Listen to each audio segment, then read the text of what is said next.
Hello my friends, I'm back. This is day 4 about the supply chain chat, and this is the English translation for the non-Arabic speakers. As usual, we will start with the main slides. What's the main slides? Yes, the rules, the opening rules is the same, so I'll not go through it. It will be exactly the same, and whenever I do a change in the rules, I'll just let you know.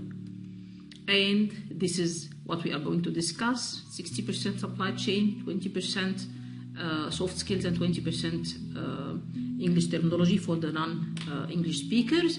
And what we will discuss today. The first thing that we will discuss today is related to some questions that I've received from the team. And I've got a phone call from I guess Lithuania, but I couldn't take it. Anyway, the questions was about my previous experience, so we'll have just a little talk about my previous experience, and I guess this is mainly related to building trust, something like people need to know who's talking to them, what is the background, and so on. So just to build the trust, I'm hereby replying back about my previous experience. And then we will have to talk about learning, because we are trying to do something about learning, so we need to understand a few tips about the learnings. And then we will go back to the supply chain and start to say, why do we have the supply chain? Why is it that important, or how it started to add value? So starting with my previous experience, I started in P&G 1999. I've been graduated from the Faculty of Commerce and Business Administration, English section. So I started in P&G, and it was a very good start for me. I started in the planning, mainly the raw and packed materials, the imported ones. I have very good success story in P&G, and I'm proud of it. I stayed there for almost 3 years, and I've got promoted in an exceptional basis after 7 months. And I then joined Beatty. It's a local organization producing dairy products. I then joined Arma. Maybe you don't know the name of the Egyptian organizations, but I added some of the brands, so you may know the products. And then I joined Kraft Foods. Well, it was a very good experience, because when I joined Kraft Foods, it was an acquisition, something like you are selling a local organization to a multinational organization, so you are trying to change the environment and the standards from what has been used to be a local to the levels of the multinationals. And I had a very good opportunity to join the system implementation, the ERP system. And when we say ERP system, it's the system that is linking a manufacturing facility across all the departments. I've been responsible for the planning, the warehousing, the quality, the R&D, and part of the manufacturing, mainly for the ERP system implementation, the warehouses for the raw and packed materials, for the spare parts, as well as the finished goods. What has been interesting about this was related to teaching, something like when you know that you are capable to do something, because we were trying to help the storekeepers to know how to use the computer, to know English because they don't know it, and to know how to use an ERP system. So it's computer, ERP, and English. And this is where I realized that I can help others in terms of the knowledge transfer, and I'm really proud of what I've did there, because the team are still there in the multinational. They didn't lose their jobs because they were able to learn. So greetings to the team in Kraft. Then I joined Fine for some time. It was not that big time, but I learned a lot there. I then joined Mars for almost 5 years, and it was a very good experience as well. I did a lot in Mars. I stayed there for 5 years, which is the longest period that I've stayed in an organization. I started as a factory planner, which is mainly the production planning, material planning, and scheduling. It's almost equivalent to the planning manager. And then I took the role for demand planning. So this was a shift from the manufacturing side to the commercial side. I started in this position, demand planning, plus customer service for Egypt, Libya, and Sudan. And then I've been promoted to the central supply, It's Central Supply, North Africa, and East Med. Yes, Central Supply, North African East Med, and this role was mainly related to cross-borders distribution from the factories for Mars across the world to the North African East Med markets. I got to learn more about some aspects about the manufacturing, the lean manufacturing, and how to perform a new model of the manufacturing, and this is we will talk about later on, inshallah. And then I joined Logix, and this has been a very different exposure. The previous organizations has always been for the FMCGs, and when we say FMCGs, it's fast-moving consumer goods, something that consumers are always using. And then I went to another field. It's about the marble. So this is where I got more experience about how to transfer something like stones to a more precious product. Then I joined Electrolux. It was the other acquisition. So we have an acquisition in Kraft and we have another acquisition in Electrolux. It was a local organization that has been acquired by Electrolux. And this was the second exposure of the environmental change, and I've learned a lot in Electrolux. I started as central planning for the factories for Electrolux. I guess there were 5 or 6 plants at this point of time, and I was responsible with my team about the importation of the components, and it was almost thousands of components in the home appliances. Then I got the role of a supply chain manager for one of the plants for Electrolux, where I got more experience about people management and how to interact with different mentalities and different people. It has been a good one. And then I joined Kellogg's when they acquired Besco Masr, and this has been the third acquisition. So when we talk about acquisitions and culture change, you have to understand that this is really challenging, and you are starting from under scratch, because changing the mentality of the people and changing the ways they have used to work with is really challenging. So if you are going to an organization during an acquisition, please be ready for the challenge. So this is about the technical experience. About the education, well, as I told you, I've started in some organizations. So I mean the same organizations that I've been working for on the technical part. Some organizations was having like an internal education center where I started. So I give some trainings in the companies I worked for, as well as some other educational centers or universities. So I worked in training sessions for Juhayna. I worked for the Canadian International College in Egypt. I worked for Tie House. It's a menswear organization, for IFT, for Daltex, and for Egypt Foods. I worked for one of the most known organizations in the education field, mainly in the logistics in Egypt, which is the Arab Academy for Science and Technology. And I worked the GUC for the student activities, with Cogdor in soft skills, and Flickrs, it's another student activity for Helwan University, and for the Nile University as well. And finally, I have my own institute where I try to support the youth in the education. It's a non-for-profit organization, and hopefully we can grow up bit by bit. So this is about my experience. If you are willing to ask me any question about this, please go ahead. And then we will talk about learning. So what's about learning? The first thing that we have to understand about learning, that we need to walk the talk. I mean, this is an expression that is used when people say things, they have to do it. Something like when you are saying things, you have to match what you are doing with what you are saying. So when we talk about the learnings, we need to tell people to do things that we are doing, rather than just telling them words that we are contradicting in our actions. The second thing, which is really important, is the learning curve. When we talk about the learning curve, it's something like, don't be in a hurry. I mean, you have to take some time when you are learning. No one can learn everything too quickly, so just understand that you will take some time in anything that you are learning, and understand that this learning curve is going gradually, a bit by bit. Be patient, and everything starts small and go big. Okay, when you tell someone that he can do something, you have to prove that it's doable. Something like, if I'm telling you that you have to learn, you have to find me learning. If I can tell you that you will improve yourself, then you have to see me improving. So when you talk to people and convince them to do things, let them believe that it's doable, because this is where they will try to do it.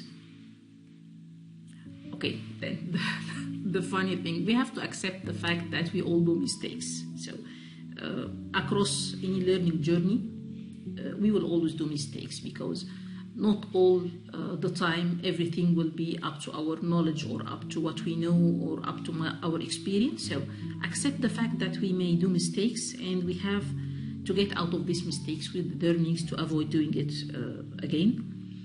One of the nice stories with one of my team members, he was new in the planning, so he did a mistake and he did another, and the funny thing that every time it was a different mistake. And once he did a mistake that has impacted one of the factories, and the people has been upset, and they told me you don't need him to continue in the role. So I just tried to explain to them that, well, in any learning curve, people do mistakes. So if we'll assume that to learn the full job, you may take 10 mistakes to learn, so he has passed 7. So I can dismiss him and get another one new, and he will start the learning curve from the beginning. But he continued to do his job. So we have all to accept that we do mistakes. So don't be upset. Just get the learning and try to improve. When we think that learning is always related to courses or books that we read or instructor-based, no, it's not. Sometimes we can learn by doing, or we can say that it's on-the-job training. So you can start to perform with some guidance of your manager, and then by time you go back to ask, and then he give you the answers, and by time you will start to learn more and more. So it's not always based on a course or a training course or a book that you read. There's sometimes you have to learn by doing. So go ahead and don't be afraid. Learning by doing is one of the best ways that will help you to memorize your learnings. And definitely you have to track your progress. So you should not be the same person each day. You have to improve yourself, and you have to find a way to grow up. And when we say grow, it's something like how you add value to your own self, how you know new things, new skills, new techniques. So every day try to add to yourself and track your progress. See where are you standing now versus last month or last year. Well, if I'll think of how we were doing this in the organizations we work for, we used to track our performance within the organizations every 3 months. So at least you have to check in March versus what you have started the year with. So please track your progress and see how you are improving. And we will talk about cooperation versus competition. So what is the relation of cooperation versus competition in learning? It's definitely related, because when we are learning, we are not learning to compete with others or to prove that we are better than others. We are competing with ourselves, and this is what I've started my competition when I said I'm challenging myself that I can provide 20 minutes per day for education. So if you are learning, just learn for building yourself rather than competing with anyone else. And when I say this, well, I'm not competing with anyone. I'm willing to cooperate, and I don't need to. I mean, when you think of the competition, you are just filling your mind with things that is not value adding, thinking what are the other people doing and how can I challenge them. This is non-value adding, really. It's just occupying your mind with nonsense rather than having your mind busy with your own self and learning. So please be cooperating rather than competing. The last thing is try to share your knowledge as far as you can, because when you share your knowledge, you are doing a good thing. It's trying to share knowledge, same as I'm trying to do.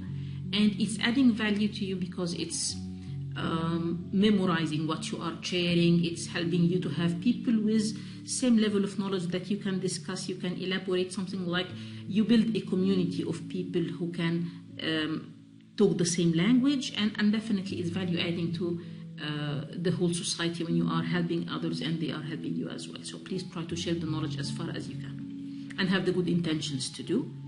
So this is the Arabic translation. Okay, then we will go to the fun part, the supply chain. Okay. Well, today I'll try to have some visualizations about the supply chain that I guess will help you to recall the info. The last time we had a chat about Brad Pitt and having the soldiers and the war. And by the way, I forgot to tell you that when you go for a war, just try to select the right ones. Don't go for any challenge that people may push you hardly to go. Select your wars. Some wars do not deserve the effort, so just be careful.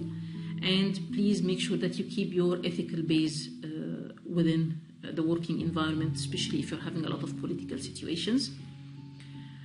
Okay, so this time we are not going to the war, we are going to the zoo.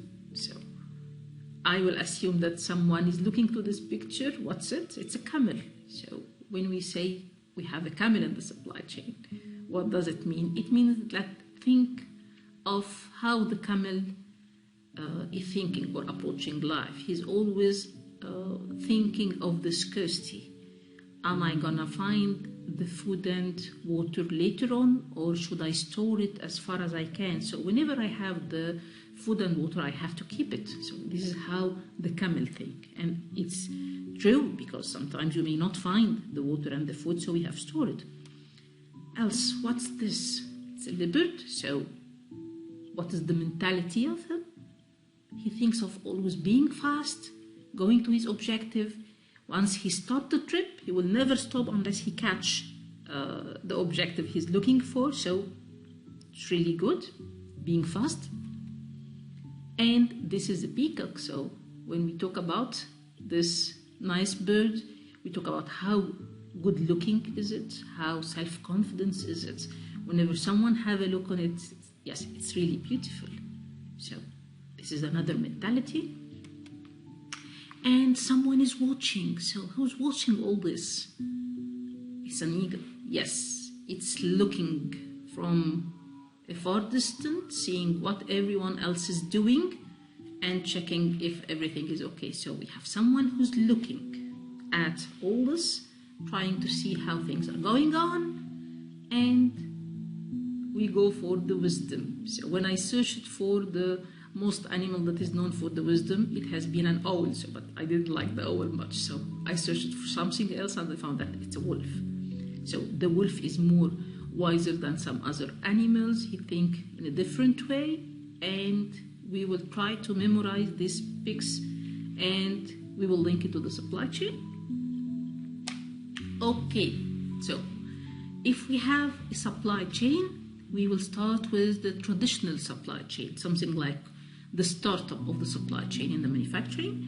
And we will read the first sentence, which is traditional internal supply chain silos. So we will say traditional, old mentality, internal, within our own organization. Silos means everyone is working on his own separately from the others.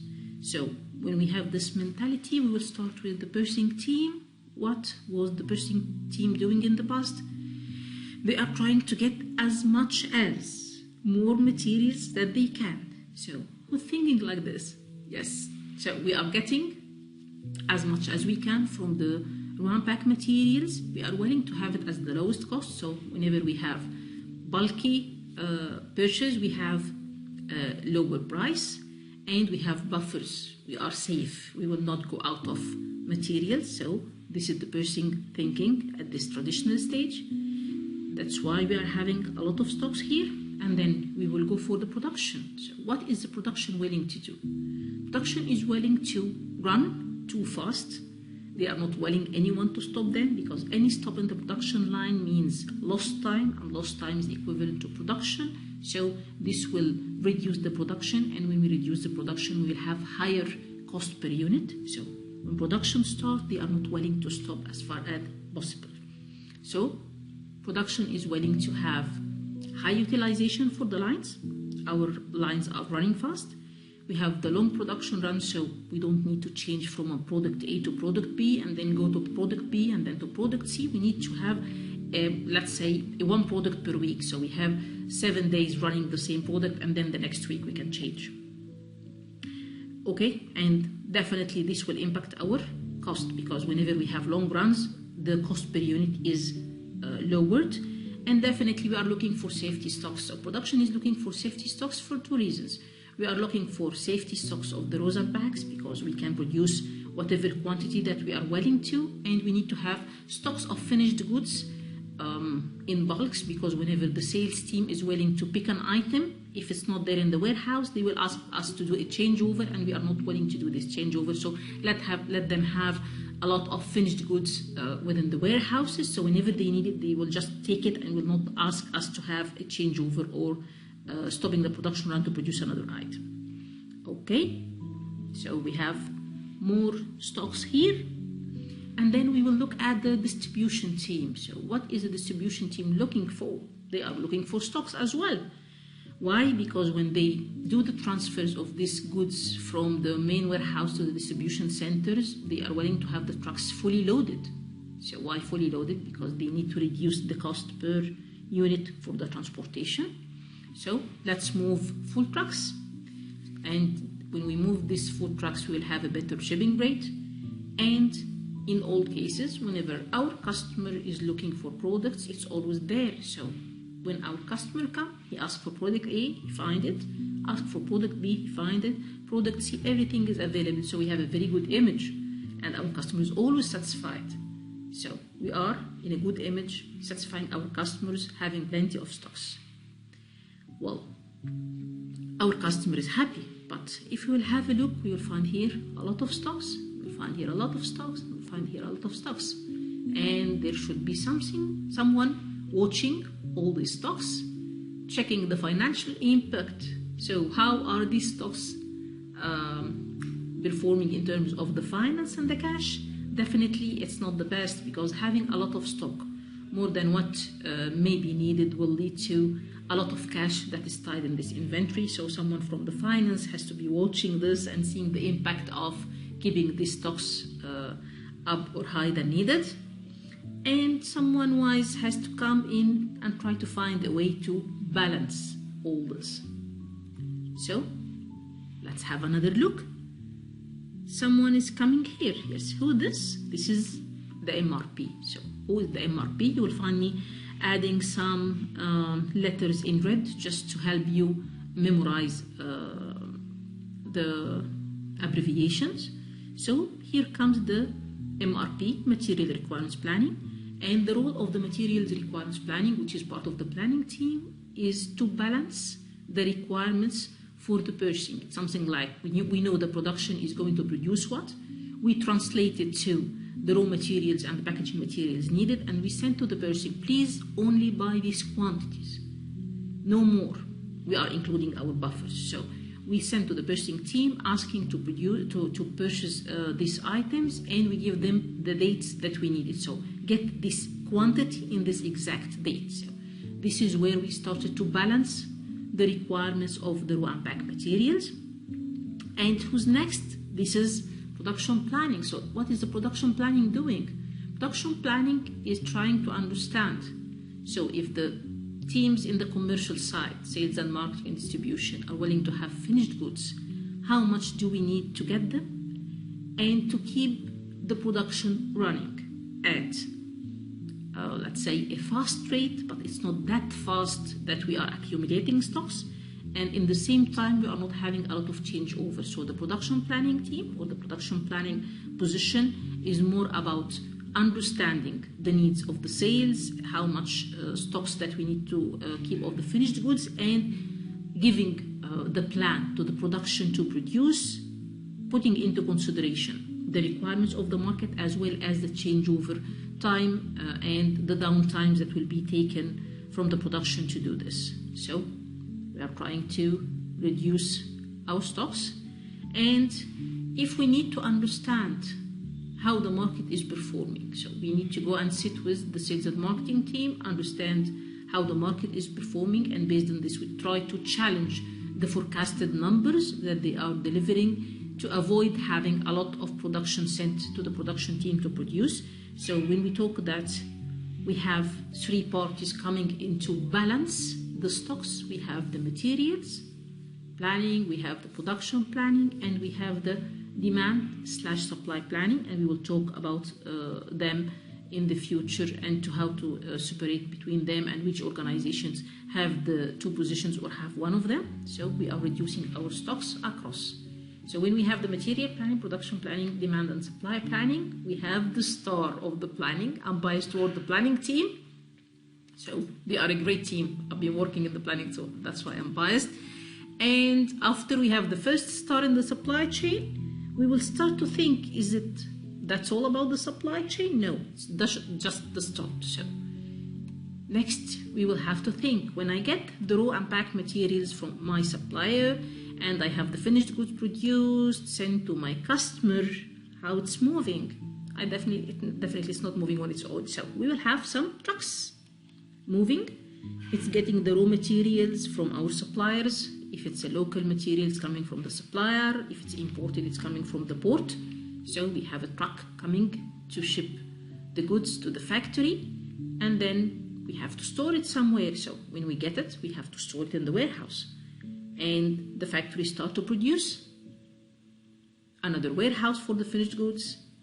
Another truck to move the finished goods from the warehouses to the distribution center, and then from the distribution centers to the customers or to the consumers. So whenever we have warehouses, we have trucks. This means that we are spending more money. So with each move, we are spending. Cash is spent.